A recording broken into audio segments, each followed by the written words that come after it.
Saudara-saudari terkasih, selamat pagi dari negara Bali Barat, Gereja Paroki Santo Petrus. Hari ini kita merayakan Hari Minggu Biasa ke-28 tahun C.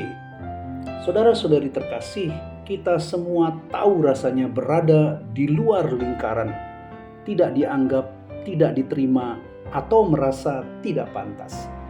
Mungkin karena dosa, karena kelemahan, atau karena label yang orang tempelkan pada kita. Itulah dunia 10 orang kusta yang diceritakan dalam Injil Lukas pada hari ini. Lukas 17, 11-19. Tubuh mereka rusak, tapi yang lebih menyakitkan, mereka kehilangan tempat di hati orang lain. Mereka berdiri jauh-jauh berseru dari kejauhan, "Yesus Guru, kasihanilah kami." Saudara, itu bukan sekedar permohonan untuk disembuhkan, tapi teriakan hati manusia yang ingin diakui kembali, ingin diterima, dan ingin pulang. Saudara, Yesus tidak menyentuh mereka, tidak mengucap doa yang panjang-panjang. Ia hanya berkata, "Pergilah, perlihatkanlah dirimu kepada para imam." Saudara, mereka belum sembuh waktu itu, tapi mereka percaya pada sabda Yesus.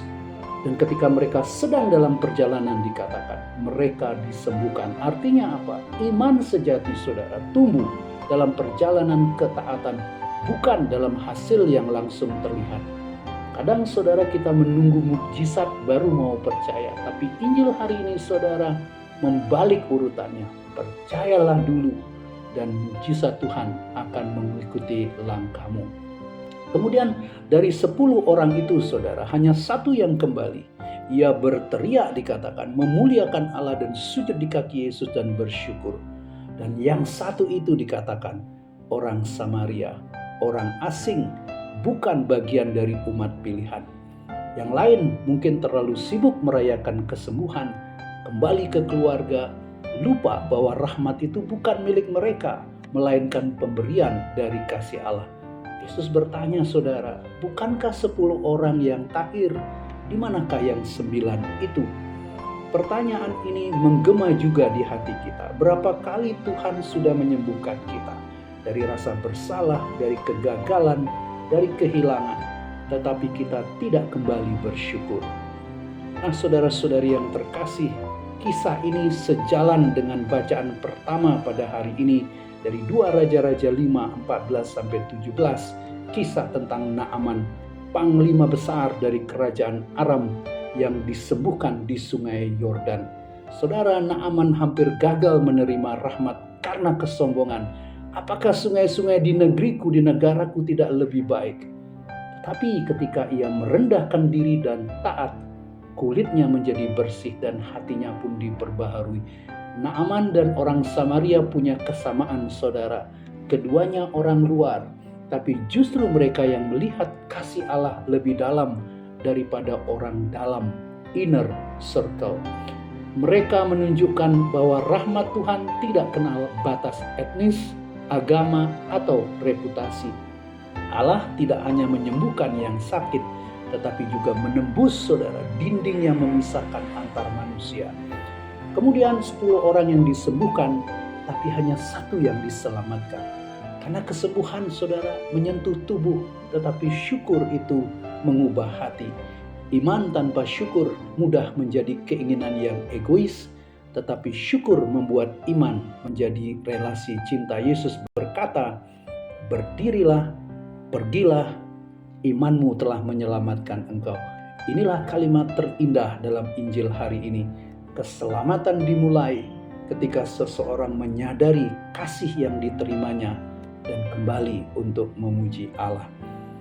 Hari ini saudara-saudari, Yesus juga berjalan di antara para kusta zaman ini. Orang yang dikucilkan karena penyakit, orientasi, kemiskinan, atau masa lalu yang kelam. Mereka berdiri di luar pagar gereja menanti seseorang yang mau menatap mereka tanpa takut. Kita semua saudara-saudari dipanggil untuk menjadi gereja yang tidak takut tersentuh, seperti Yesus dan seperti Santo Fransiskus yang menulis menjelang akhir hidupnya. Yang dulu terasa pahit, kini menjadi manis di dalam jiwa dan tubuhku. Setiap kali kita berani mendekati yang najis, yang memalukan, yang terluka, saudara, disitulah kita menemukan wajah Kristus sendiri. Dan yang semula pahit akan berubah menjadi manisnya kasih yang menyelamatkan. Saudara-saudari, Paus Fransiskus berkata gereja adalah rumah sakit di medan perang, hospital in the battlefield. Kita datang bukan karena sempurna, tetapi karena kita terluka dan ingin dipulihkan. Saya ulangi saudara, kita datang bukan karena kita sempurna, tapi karena kita terluka dan ingin dipulihkan. Namun pemulihan itu menjadi sempurna hanya ketika kita kembali bersyukur. Saudara-saudari terkasih, marilah kita menjadi seperti orang Samaria itu yang kembali bukan hanya karena disembuhkan, tapi karena menemukan kasih yang membuat hidup baru. Kiranya setiap kali kita mengucapkan Tuhan kasihanilah kami, kita pun siap saudara menambahkan dengan penuh iman. Terima kasih Tuhan, Engkau telah menyelamatkan aku. Demikian saudara, semoga renungan ini boleh menjadi berkat bagi kita semua. Kita seringkali mencari kesembuhan, tapi seringkali kita lupa untuk kembali bersyukur. Semoga renungan ini mengajak kita, Anda dan saya, menjadi insan-insan yang selalu bersyukur berkat teladan pelajaran dari si Samaria itu. Ia mengenali kasih di balik mujizat, pulang dengan hati penuh syukur. Ubah kepahitan hidup Anda menjadi manisnya rahmat, agar kita semua berani menyentuh yang terluka dan menemukan Tuhan di sana. Berkat Tuhan, Shalom dari negara Bali Barat. Amin.